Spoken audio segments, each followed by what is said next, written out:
and welcome to my YouTube video. My name is Suzanne Bryan, and in this video I'm going to demonstrate how to count rows in your knitting work. I'm using a cable pattern as an example, but this process that I'm going to show you can be used in any type of stitch pattern. I'm going to show you how to count rows in your work in process, as well as how to count rows on a finished project. We're going to start out by talking about counting rows in a project that's in process on your needles. I'm going to start from the very beginning, and that is from the cast on. And in this example, I'm going to use the long tail cast on as for demonstration purposes. Normally, when you're doing a long tail cast on, you have your yarn. A long tail, you have two pieces, and you're going to use both ends of them to cast on. But I'm using two colors just to make a sample to show you where you're going to start counting rows from the bottom of the work. So I'm just tying these two colors together. Normally you would not tie your yarns together. And we're going to use, for our sample, we're going to use the green as the main color. That's going to be the swatch I'm going to knit. The white is just for me to point out how to start counting rows from a long tail cast on. So I'm going to cast on 10 stitches. I have my thumb yarn and my finger yarn. I have lots of videos on long tail cast on, and I'll link one up here in the top corner that is all about long tail cast on, and I show the same things I'm showing you right now plus more in that video. So we have our thumb yarn, we go through, we pick up the finger yarn, pull it through. Notice that the thumb yarn is always staying along the bottom of the needle, and the finger yarn is what's going over the needle and creating the stitches. We're going to cast on 10 stitches. I'm not counting this. So that's 4, 5, 6, 7, 8, 9, 10. And we're going to be working flat. You could use the same concepts I'm going to teach you for working in the round. So we have the thumb yarn is going along the bottom, the finger yarn is going over the needle, making the stitches, and this is your cast on. If we were doing it without the white, this would all be green. You would just have some green stitches on here. So we're going to turn our work, and I'm going to work. The first row is a wrong side row simply because I want the smooth edge of the cast on to be on the right side of my work. So I'm just going to purl back. We're working in stockinette stitch for this sample. You can work in any stitch pattern, and I'm going to show you specifically how to count rows in cables once we get going here. So I'm purling back those 10 stitches, and I'm going to drop that. My yarn's tight here. I have my balls, yarn balls on the floor there, so they got wrapped around my chair a little bit. Okay, so we've purled back our 10 stitches. I'm dropping off the knot that I had. The first thing we notice is that the first row, what looks like the first row down there, is really the cast on. Just remember, those white stitches were the cast on. So I'm going to work a few more rows to get a little sample going. I'll be back in just a second. Okay, now I'm back, and let's take a look at this. If we were counting rows of work in process, how many rows we've worked, what would we count? Would we count the cast on as row 1? No, we would not.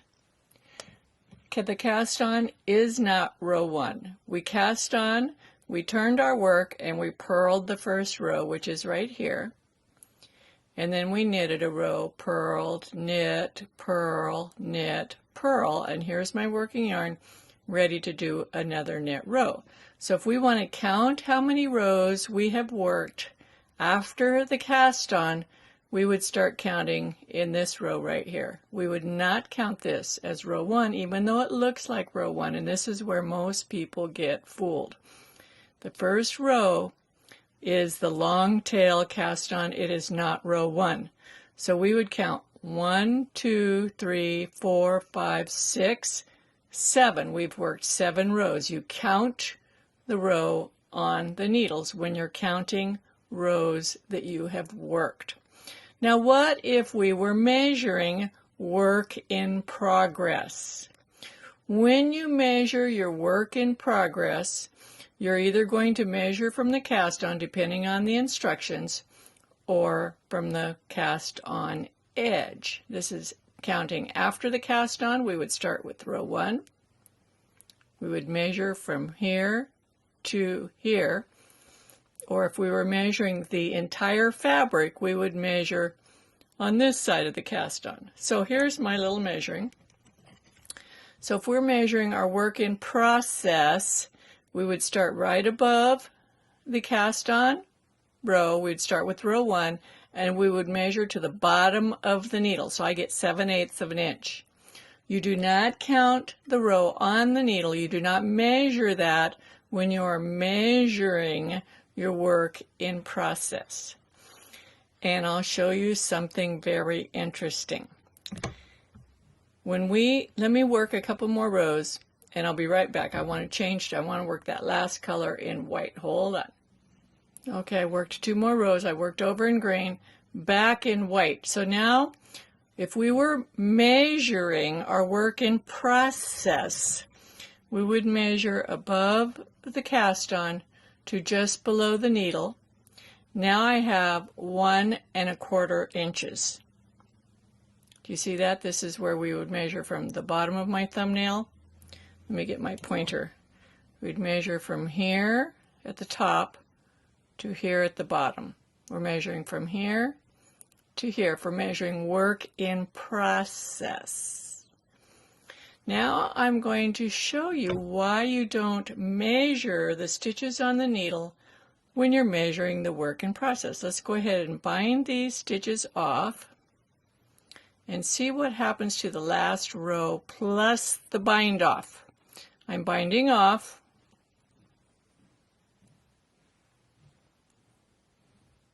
I'm going to bind off all 10 stitches.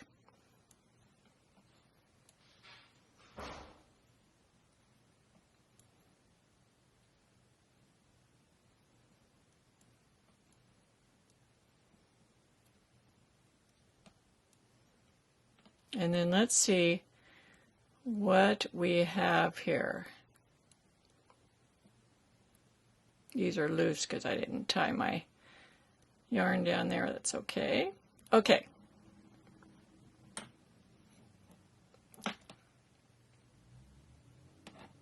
We've bound off. Guess what? Do you see much of that last row? This white row way under here, that was the last row worked on the needle, right? It was the white. But when you bind off, it kind of disappears. So if you were measuring that row as part of your measurements, it's not going to add to the length. So here we have, if we're measuring our rows, we would measure from here to under the bind off. We measure above the cast on edge to just under the bind off. And what do we see? We just see the green stitches, don't we? We see a little bit of the white peeking through, but mostly it's the green stitches. Now, if you were measuring the finished work, then you measure from the bottom of the cast on to the top of the bind off. But when you're measuring work in process, you measure above the cast on to the bottom of the needle before the last row on, which is on the needle. Now let's count the rows. We were talking about counting rows when we started. So let's count the rows now. How would we count these rows? We're not going to count this because that's the cast on, remember? We're going to start here, row 1. This was row 1 that we worked. 1, 2, 3, 4, 5, 6, 7, 8, 9. You do count the 9, but you cannot see the bind off. Remember, this was a worked row. The bind off does not add a row, and it doesn't really add any length. Can you see that? So when we're measuring rows, like let's say we're measuring how many rows we're getting to the inch, we would count 1, 2, 3, 4, 5, 6, 7, 8, 9. We're getting 9 rows here, but I wouldn't count that row as part of a gauge measurement because you're not getting the full height of the stitch. I only count full heights of stitches for row gauge. Now, how does this apply to cables? Let's look at this cable. How on earth do you count rows in cables when they're disappearing underneath each other? That is so difficult. I'm going to show you a really cool little trick. You turn the work over. Remember, you almost always have some purl stitches on either side of your cable, correct? You turn the work over and you count those purl stitches, which look like knits on the wrong side of the work. These look like knits. So we know that this is the cast on right here, correct? The first row, one that looks like row 1 is actually the cast on. So we would count here 1, 2, 3, 4, 5, 6, 7, 8, 9, 10, 11, 12, like that. You would also use this to measure. If you're measuring row gauge for your cables, how many rows you're getting to the inch, turn the work over and measure these purl stitches, which look like knits on the wrong side of the work. You can count them and measure them and get your row gauge for a cable. Stitch gauge is easy because you know how many stitches you have and you just measure across this way. Row gauge is the one that's difficult, and this works for most knitting patterns. This video is in association with the tutorial I have on cable work. It's called Cable Pillow Tutorial. It's available on Ravelry. I'll put a link down in the description. And I hope you enjoy my video. If you do, be sure to subscribe to my YouTube channel. Once you subscribe, hit that little bell so that you get the notifications on either side of it. That means you'll be notified when I put up a new video if you're interested in following my videos. Hope to see you next time. Take care and happy knitting.